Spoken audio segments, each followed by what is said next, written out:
A continuación, Medicina Ecológica.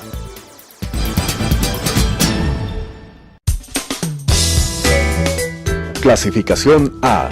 Apto para todo público.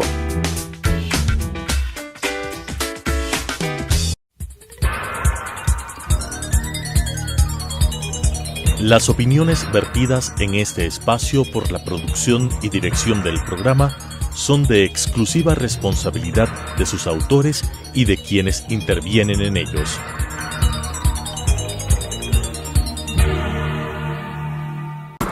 Telesucesos Canal 29 UHF presenta Medicina Ecológica, un nuevo enfoque de la salud pública diseñado especialmente para mejorar la salud de todos los habitantes en armonía con la naturaleza.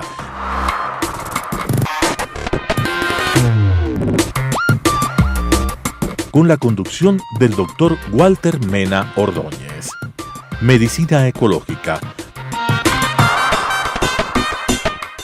Amigos televidentes, tenemos la enorme satisfacción de presentar nuevamente al doctor César Paz y Miño. Él es un genetista de reconocida trayectoria en el campo de la investigación genética y genómica en el país. Tuvimos la oportunidad de conversar hace pocos días con él, acompañándonos de otra persona muy importante en el campo de la producción de alimentos y bebidas. Él era, recordarán ustedes, Christopher Wally. Hoy día vamos a continuar con un tema apasionante en el campo de la investigación genética, como es el relacionado con las aplicaciones de esta ciencia a la prevención y tratamiento de las enfermedades. Ya más específicamente, porque antes con el amigo Wally nos habíamos referido a las aplicaciones de la genética en la agricultura. Sin embargo, como siempre, vamos a hacer un ligerísimo repaso del contexto de esta entrevista en el marco del Sistema Nacional de Salud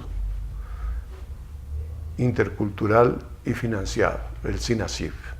Primero, el principio fundamental que orienta este sistema relacionado con su filosofía, luego los principios generales, como es las políticas generales, ¿no es cierto?, los principios de integralidad, los principios de solidaridad, en fin. A continuación, el marco legal y constitucional, luego el modelo oficial y paralelamente, ¿no es cierto?, en forma complementaria, el modelo popular o participativo en salud.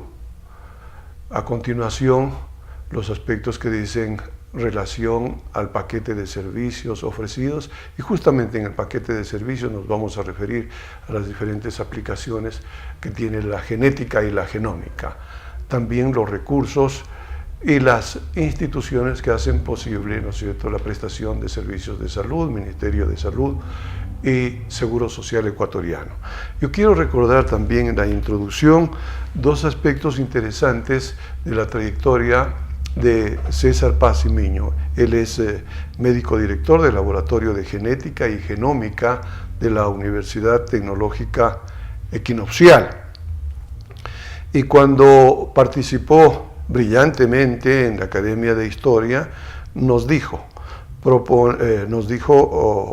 propuso una línea potente de investigación que, partiendo de la genética, nos responde a dos de las principales preguntas de la filosofía: ¿de dónde venimos? ¿Quiénes somos?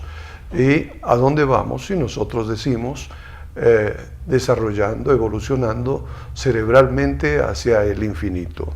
En otra participación muy lucida de César en la Universidad Andina Simón Bolívar, nos dijo: el 90% de los pacientes de cáncer se autocuran y solo el 5% de ellos se desarrollan, produciendo la muerte. Con lujo de detalles nos demuestra que las dificultades que enfrenta la clínica en el tratamiento del cáncer tiroideo se deben a variaciones genéticas individuales susceptibles de establecer en el laboratorio. Sus argumentos se fundamentan en una enorme casuística que llega a 4.108 personas, pacientes, referidos al cáncer en especial de colon, próstata y mama. Como ya habíamos expresado anteriormente, en la anterior oportunidad, habíamos hablado con Cristian Wally y César sobre el CRIP-R o agrogenómica, técnica de reedición genómica, que no es lo mismo que alimentos transgénicos. Hoy nos vamos a referir, como ya les habíamos dicho, a la genética aplicada a la prevención y tratamiento de las enfermedades, es decir, a la genética y genómicas médicas. Muchas gracias por aceptar nuestra invitación, César, y comencemos por preguntarnos, y de todo comencemos haciendo un breve resumen de las actividades científicas que tú has desarrollado en las diferentes universidades del país. Por favor, bueno, César. Tengo ya 30 años haciendo genética. Empecé en la PUCE con un laboratorio con las técnicas que existían al momento, que eran en realidad centradas en la citogenética, estudiar cromosomas. Después del año 95 impulsamos el tema de genética molecular. Luego monté otro laboratorio en la UDLA. Estuve ahí unos 8 años haciendo genética molecular, también citogenética, y hicimos unos estudios muy interesantes, y ahora estoy en la UTE montando otro laboratorio, espero que ya el definitivo, y ahora tenemos mucha más tecnología, mucho más espacio, gente calificada, y estamos metidos en realidad en 4 cosas, que son el estudio de la predisposición genética a desarrollar cáncer, enfermedades raras, el tema de entender la genética de la población del Ecuador, de dónde venimos, con quién estamos emparentados, y seguimos en algo que nos había llamado la atención siempre, que es la relación entre los tóxicos y los genes, es decir, cómo los tóxicos dañan los genes y qué opciones tienes después de eso, que en realidad están centradas a desarrollo de cáncer, pérdidas de embarazos y malformaciones congénitas. Entonces este es el panorama que hemos mantenido con técnicas cada vez más modernas. Ahora estamos ya en la punta, estamos haciendo todo lo que se llama genómica, que es entender el conjunto de genes y cómo funcionan y cómo estos provocan cambios en la salud de los individuos, en la vida de los individuos, porque la genómica ahora está invadiendo todo. O sea, antes el ejemplo es el mejor. Antes con una caña de pescar pescabas un gen, un pescadito. Ahora con redes pescas miles. Podemos analizar 4.700 genes de enfermedades al mismo tiempo, 500 genes de cáncer al mismo tiempo. Entonces eso nos da una nueva forma de evaluar a los individuos, a la población del Ecuador, y esto tiene que venir apoyado con el trabajo bioinformático. Necesitamos gente que maneje el Big Data y que pueda hacer correlaciones de genes. Lo interesante es que hay tanta información que te necesitas hacer unos árboles, como árboles genealógicos de los genes, es decir, cuál se relaciona con cuál.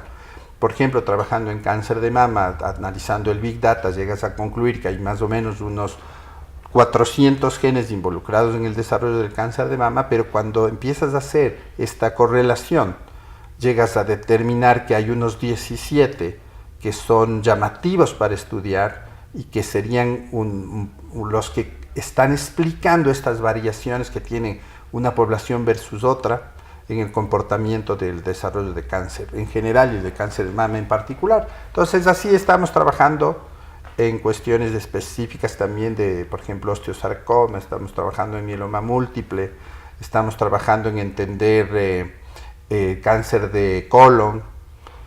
Y a continuación entonces nos vas a explicar un poquito con detalle En esta primera parte nos has informado realmente de tu trabajo, de tu extraordinario trabajo de investigación científica.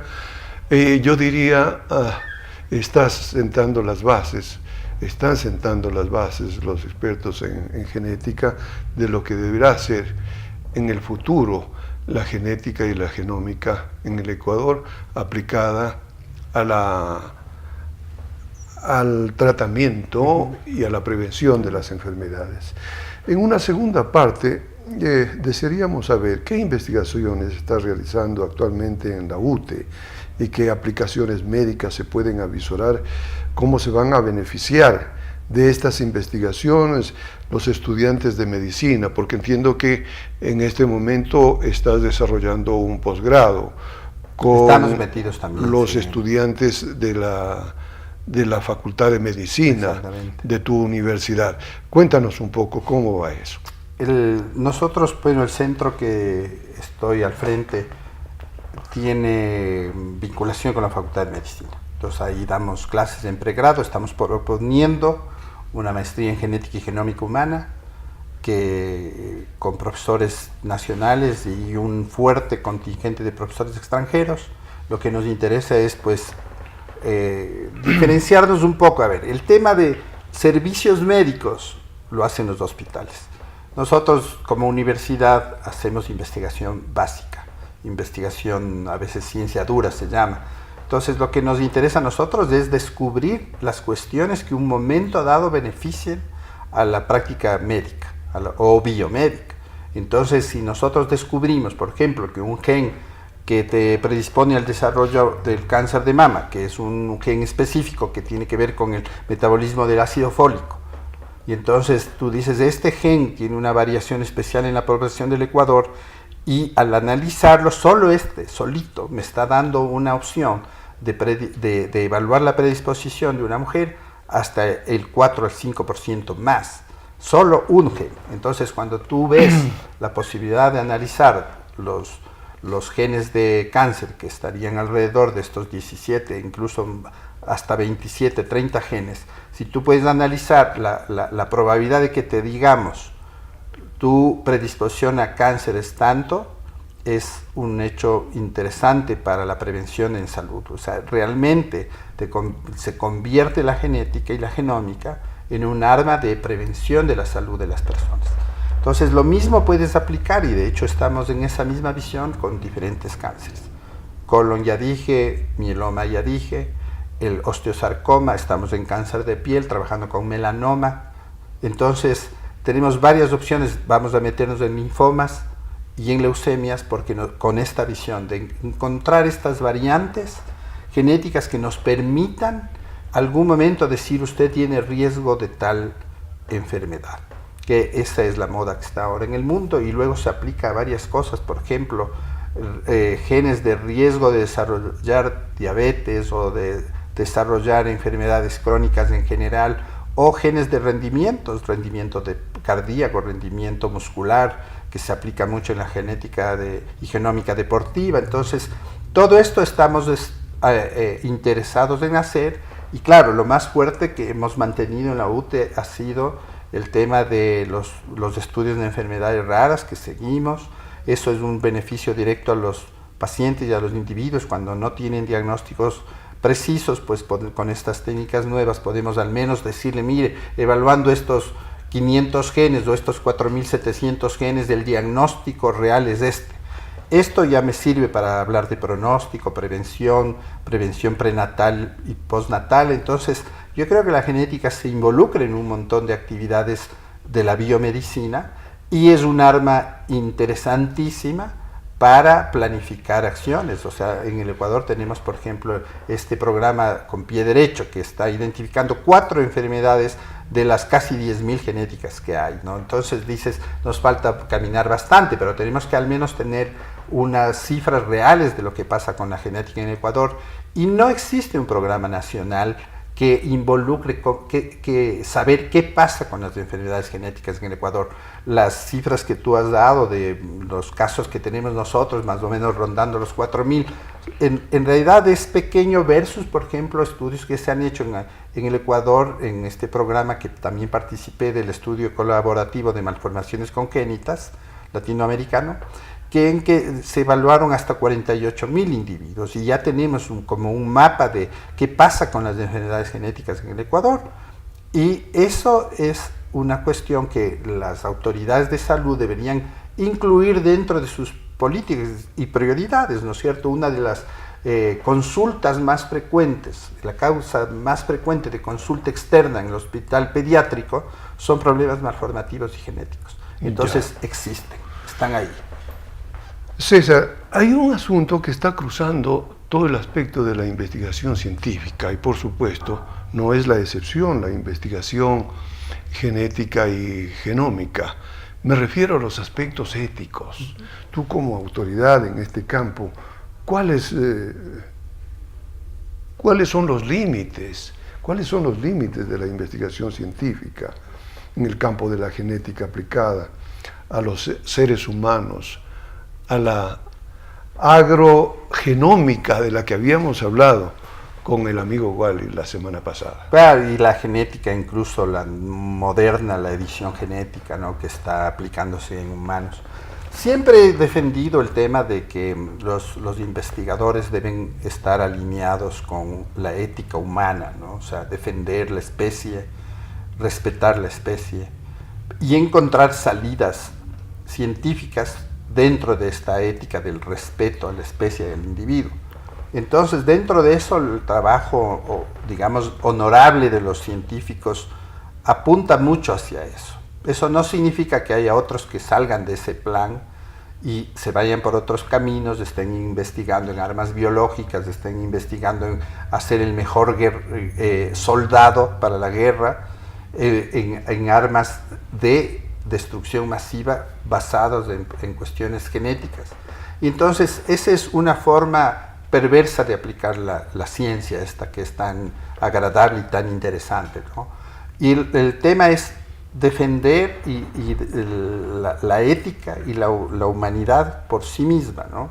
Las sociedades tienen que participar en esto, porque las sociedades tienen que estar informadas, los científicos tienen que decir lo que están haciendo a la sociedad para que la sociedad se convierta como un vigilante de la actividad científica, ¿no? Claro que los gobiernos suelen ser muy sigilosos con el conocimiento genético porque puede llevarte exactamente a tener un desarrollo fuera de la moral y de la ética humana para aplicarla en contra de la humanidad. Hace poco el presidente Putin, por ejemplo, decía que es más peligroso la edición genética que las armas nucleares. Y entonces eso te hace ver que la potencialidad que tiene esta nueva herramienta, que es la edición genética, nos está involucrando como seres humanos porque estamos al borde de poder editar lo que querramos y modificar las especies como querramos. Y en eso creo que las sociedades científicas tienen que tener una posición ética de hasta dónde tenemos que avanzar. Nuestro país es curioso porque aquí no tenemos a veces desarrollo científico, pero ya tenemos leyes que nos prohíben. Entonces es una contradicción tremenda. Por ejemplo, no tenemos técnicas de manipulación de embriones, pero ya está prohibida. Entonces dices, no entiendo cómo es que un país que no tiene desarrollo científico-tecnológico ya tiene leyes de que la prohíbe. Por esta moda, ¿no es cierto?, que existe de copiar leyes también de otras partes. Lo mismo me pasa con el tema de aborto eugenésico, interrupción terapéutica, ¿no es cierto?, tratamiento intraútero, la manipulación de embriones. Entonces, eso es un problema, ¿no? A propósito de este tema, y claro, nosotros teníamos una pregunta para terminar esta entrevista tan extraordinaria, tan ilustrativa, ¿no es cierto? Y es precisamente cómo introducir estos elementos en una ley que permita realmente trabajar en la dirección correcta, apegada a los principios de ética. ¿Cómo introducir en definitiva, ¿no es cierto?, estos aspectos de la genética y la genómica en este instrumento que se está debatiendo actualmente en la Asamblea Nacional y que se lo ha denominado Código Orgánico de Salud, así pomposamente. ¿Qué nos puedes decir al respecto, César? Bueno, ahí yo pienso que tenemos dos cuestiones complejas, ¿no? El primero es que la Constitución ya tiene una posición sobre el tema de la vida y el tema de la defensa de esta vida, ¿no? Que es respetarla desde su concepción. Por lo tanto, prohíbe cualquier actividad sobre, por ejemplo, los embarazos, sobre los embriones, etcétera, ¿no? Entonces, la cuestión sería modificar la ley, que sea más abierta. Y el otro tema, que es lo que involucra dos leyes, que es la ley del Código Penal, que castiga cualquier actividad relacionada a interrupción de embarazo, por ejemplo, y el otro del Código de Salud, que no exime, no se aparta de la misma visión constitucional ni del Código Penal. Entonces, estos temas están vedados, no se discute el cuidado paliativo real, no se discute la muerte asistida, no se discute el testamento vital, no se discute la interrupción terapéutica de embarazo, no se discute la eutanasia, porque existe un velo, para mí, moral, religioso tremendo. Y entonces lo que acaba de ocurrir con este teatro en Guayaquil es el reflejo de que cómo la sociedad desinformada por ignorancia ataca principios que la medicina como las va resolviendo. O sea, el tema de interrupción de embarazo en un problema malformativo grave que no tiene posibilidades realmente de tener una vida como la conocemos, digna, con autosatisfacción, etcétera, ¿por qué no contemplarlo dentro de las posibilidades y los derechos de las personas? Un tema sin duda controvertido, pero quizá la conclusión de esto que tú nos acabas de indicar es que hay que cambiar la Constitución realmente para permitir que las leyes, que son instrumentos de menor jerarquía, puedan asimismo ser cambiadas. Porque existe una contradicción, una irracionalidad, claro, realmente de lo que dice la Constitución y lo que dicen las leyes, ¿no? Por eso es que de tal manera que hay que hacer legales que un cambio nos hicieron, en, ¿no?, la Constitución, exacto, y las leyes. Sí. Me parece que la conclusión última es aplicable realmente a ese Código Orgánico de Salud que se está debatiendo en la Asamblea Nacional. Una sugerencia muy importante de una persona que tiene vastísima experiencia en el campo de la genética y la genómica. Finalmente, nosotros quisiéramos hacer una breve síntesis de lo que hemos conversado. La genética es el área de estudio de la biología que busca comprender y explicar cómo se transmite la herencia biológica de generación en generación a través de los genes.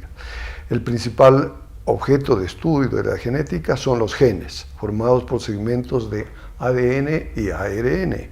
El ADN controla la estructura y el funcionamiento de cada célula y tiene la capacidad de replicarse.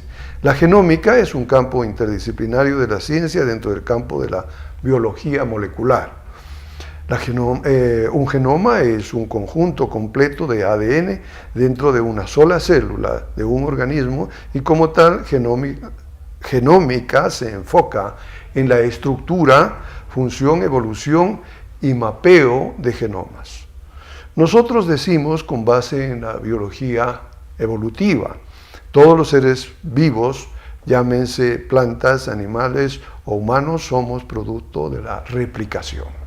Los seres humanos somos producto de la fecundación del espermatozoide masculino al óvulo femenino. Es un proceso que se estima en 4.000 millones de años. Esto es tantos como la evolución de la vida en el planeta Tierra. Con base en la antropología evolutiva decimos, solo hace 4 millones de años comenzó a formarse la mente y hace 160.000 años desde el lago Victoria en la profunda África, los Homo sapiens comenzamos a poblar el mundo y a crecer en contacto permanente y activo con la naturaleza.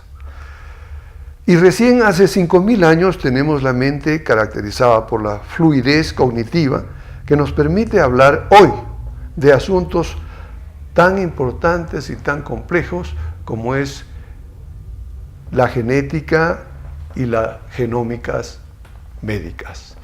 Amigos televidentes, nuevamente les agradecemos por su atención y a ti, César, muchas gracias por tu amable comparecencia. Hasta la próxima. Las opiniones vertidas en este espacio por la producción y dirección del programa son de exclusiva responsabilidad de sus autores y de quienes intervienen en ellos.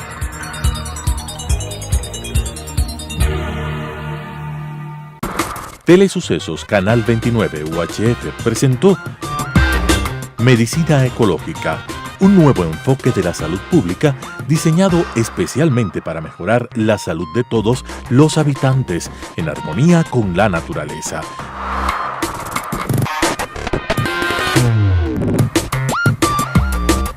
Con la conducción del Dr. Walter Mena Ordóñez. Medicina Ecológica,